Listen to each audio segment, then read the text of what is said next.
what I'm going to do today is to try and make productivity practical in the sense of, okay, so how do we teach students about it? And I really liked Angelina's points about linking productivity to stuff that we know students have to know about. So it's sort of say, maybe there's not going to be a question where it's like define productivity, but there's definitely going to be questions about how do you increase economic growth, the relationship aggregate demand, aggregate supply. So I'm going to do this. I'm going to take you a little bit through how I would do it myself in the classroom. And my starting point is really to go simple and to have a little bit of mystery. So that's kind of where I'm starting at. In terms of our focus for today, that's kind of the approach, looking at what is productivity in a real world sense for students, what students need to know, some teaching ideas, and then maybe opening it up, if we've got some time, about some challenges that you might have with teaching about productivity and doing a bit of Q&A with that. But let's start here. So I am obsessed with basketball, right? It's something that I am extremely passionate about, that during the sort of what do you want to be, grow up discussions in high school, it was to play in the NBA. And it took a long time for me to realize that wasn't going to happen. But let's say that we're watching basketball and we've got two players that play exactly the same amount of time in a game, right? So we've got player A. Player A takes 29 shots, so very high usage, but makes 21 out of those 29 shots. So, okay, that's cool. Player B takes 29 shots and makes 3 of these, right? So it's sort of thinking that if we've got both players that play the same amount of time, one shooting over 70%, the other around 10%, starting to think, okay, so they put in the same kind of effort, but the results look very different, that I think we would probably take player A in terms of the payoff from their output, right? We might think about that. And so the students might be like, well, what's the rationale here? What are we thinking about? So I'm just getting some instruction. And that we could think about that for their time on the court, for their relative effort, player A is delivering us a bit more, right? That's kind of a way we could think about it. And then we say, hey, let's just file that away, okay? So let's think about two people, Eric and Kayla. And they both work for a shop, a restaurant, that makes sandwiches that are very complex, right? It's kind of their thing. It's what makes them really exciting and kind of visited. And that Eric struggles with the recipe, but Kayla struggles with it as well. So Eric's trying to make this recipe, and he starts and he stops, and he goes and he speaks to someone else, and then he comes back, starts again, stops, gets to get the extra ingredient, comes back. It's taking a long time. Kayla, on the other hand, just has a few little hints about, okay, when this happens, this is what you're going to need to do. This is a kind of shortcut around this. All the ingredients are set up, ready to roll at the start of it. So that you've got a busy lunch shift, lots of orders of these complex sandwiches, and that Kayla makes twice as many as Eric, right? Sorry? Wow, it's a great AI productivity crossover, yes. Kayla may have done that, that's right.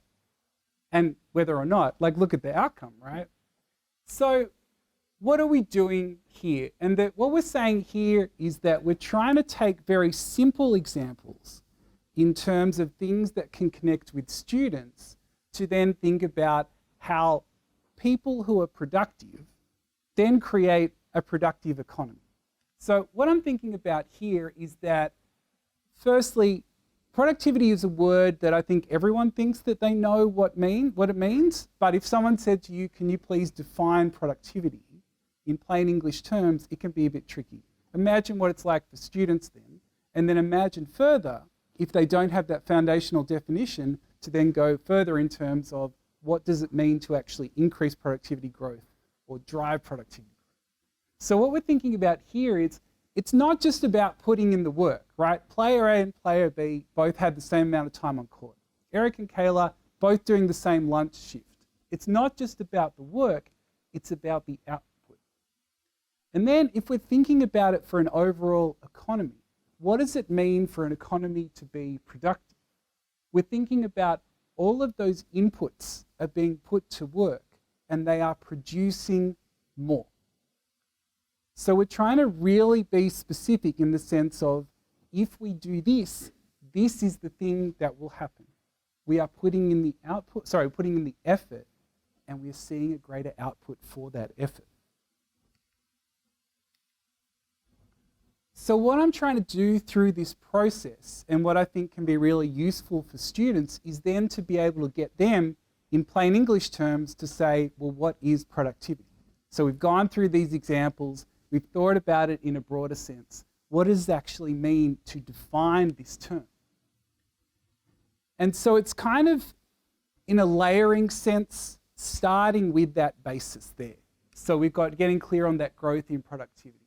So it may be a shock to you, it was a shock to me that students had not thought deeply about productivity in a kind of sense in their lives or in an economic sense either.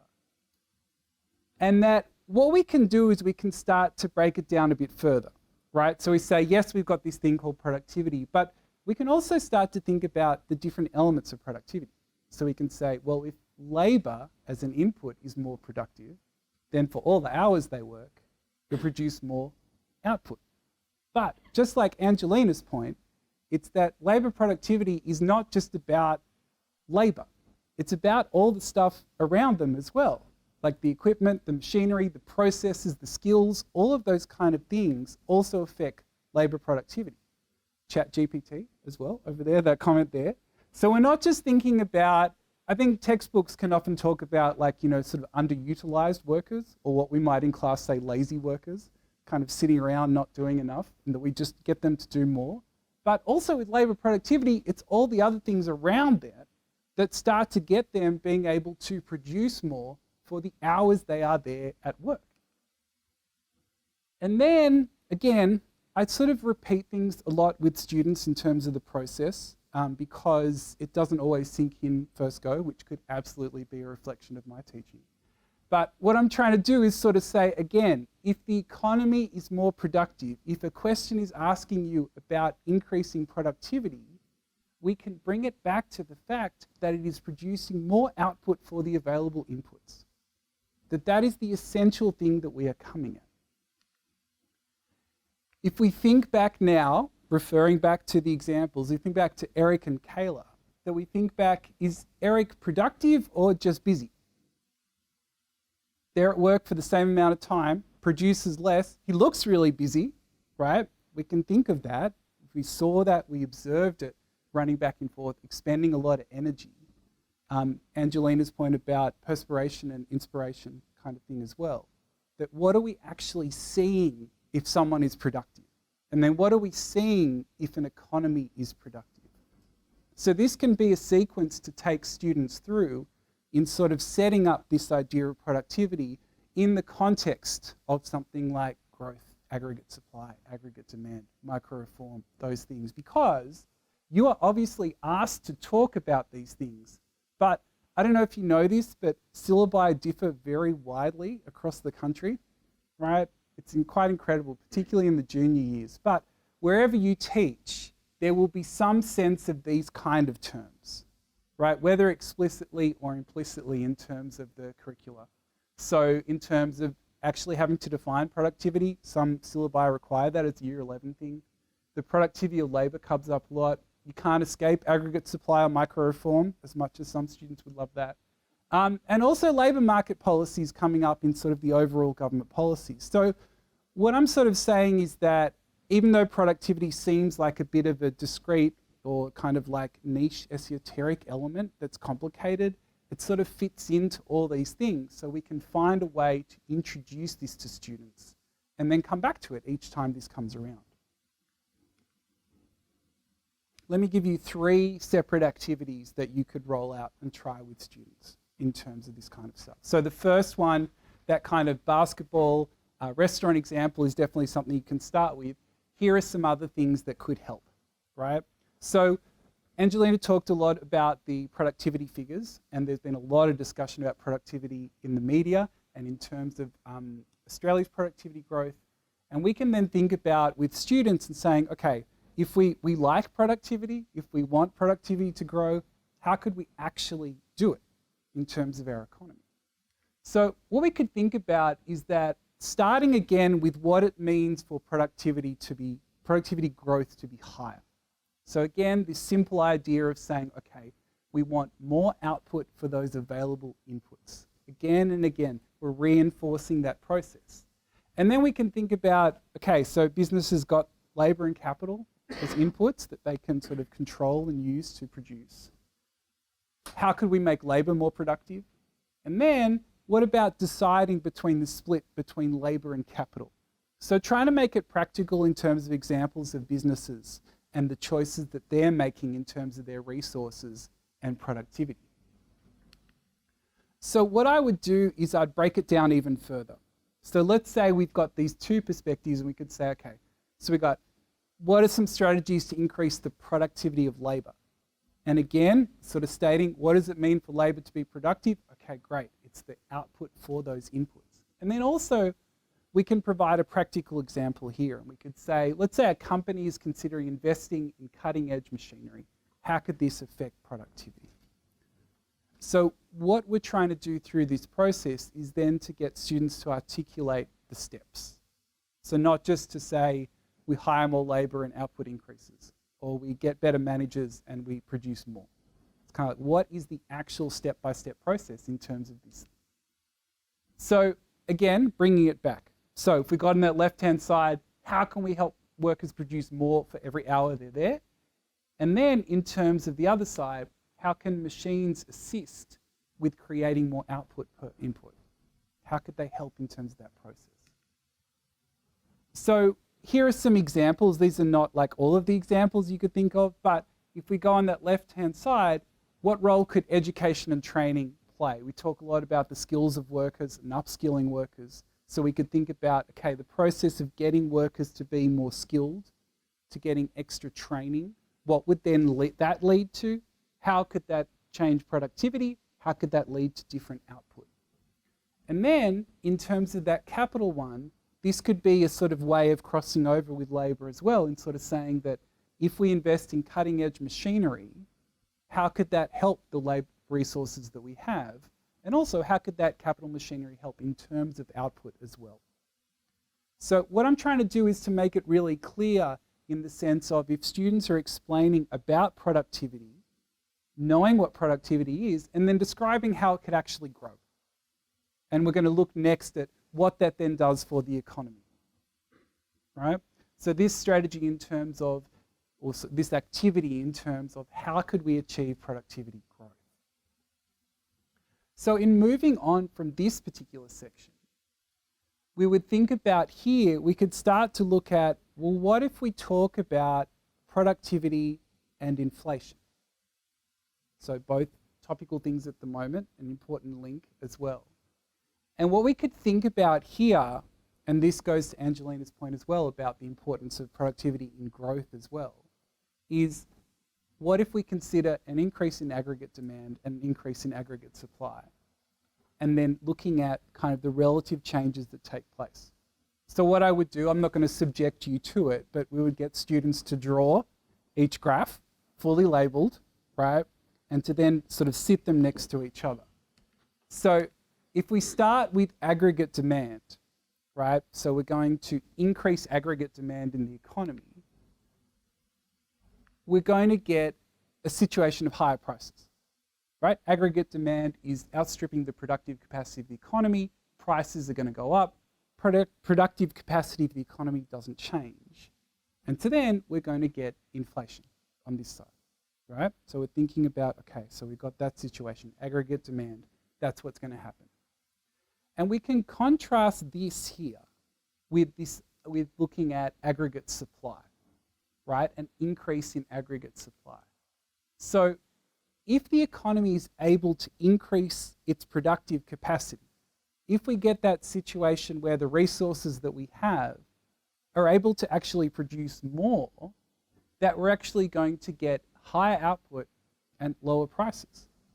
We're going to get that economic growth occurring without that inflation process.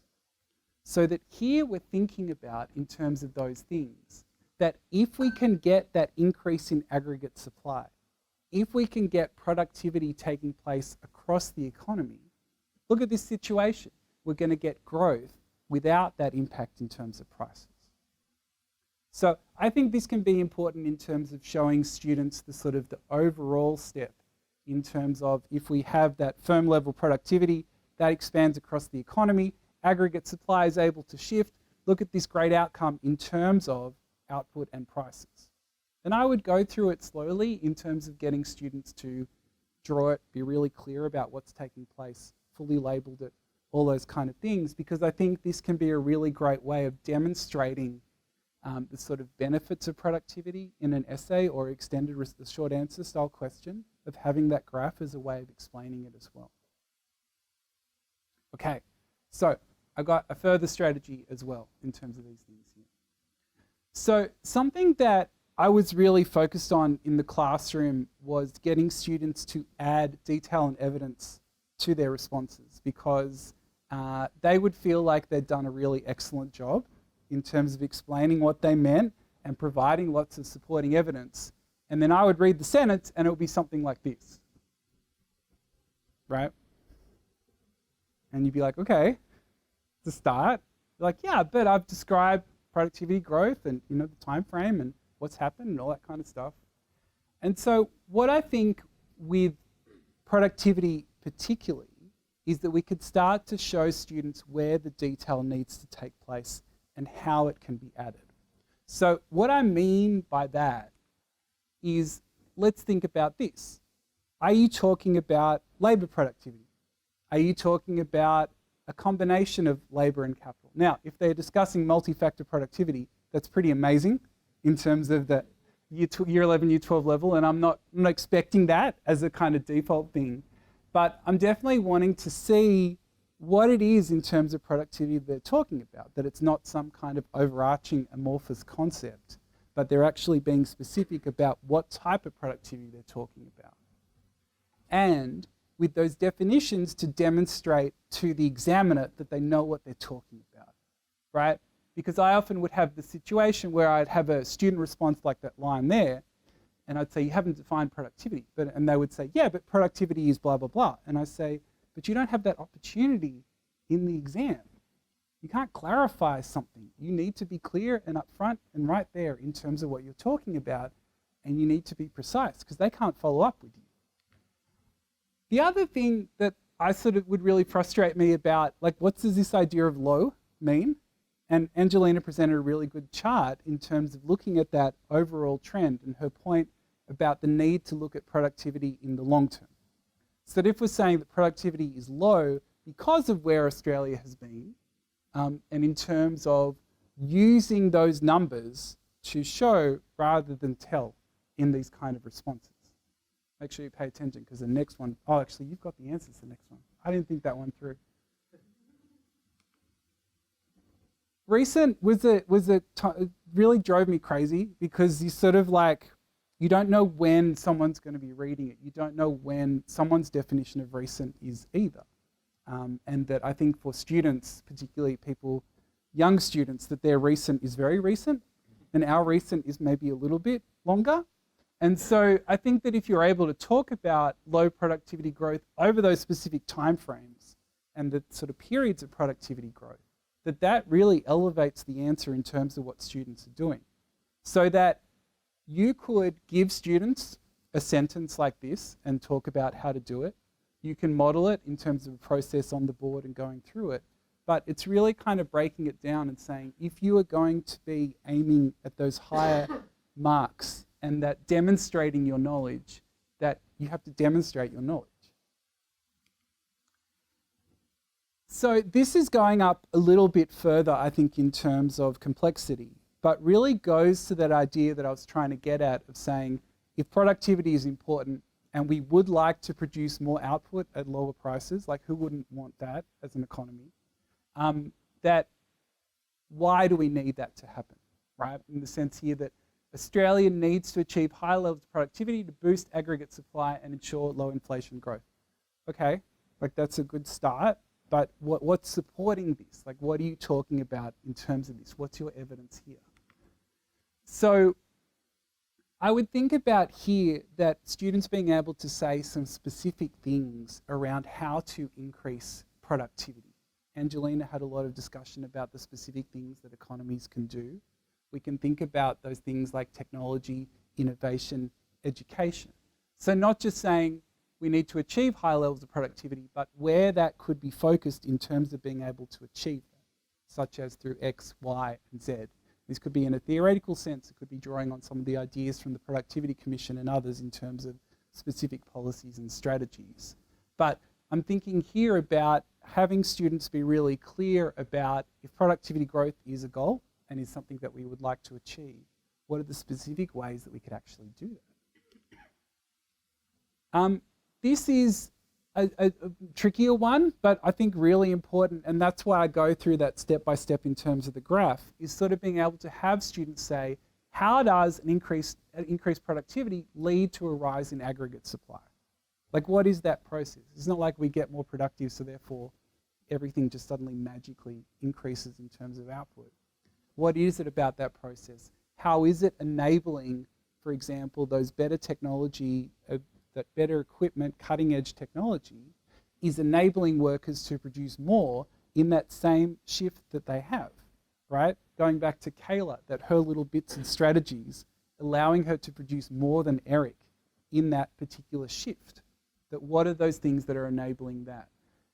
Better machine could increase the number of t-shirts produced per hour. A better machine could sort of allow a worker to produce more with their same time and their same effort. I think that also in my experience that students would put a term like low inflation growth or something and just kind of assume that everyone knows what it means. And my thing is that even if everyone knows what it means in a general sense, that examiners really need to still see you demonstrate that you can explain it and that you can show that you know what sits behind it, rather than you've been told by your teacher or someone else that every time you see productivity, say low inflation growth. Or every time you see this, make sure you mention this. What would it be in terms of, mention Phillips curve when you've got inflation and unemployment, right? Like the Phillips curve. And it's like, yeah, but what's the story, right?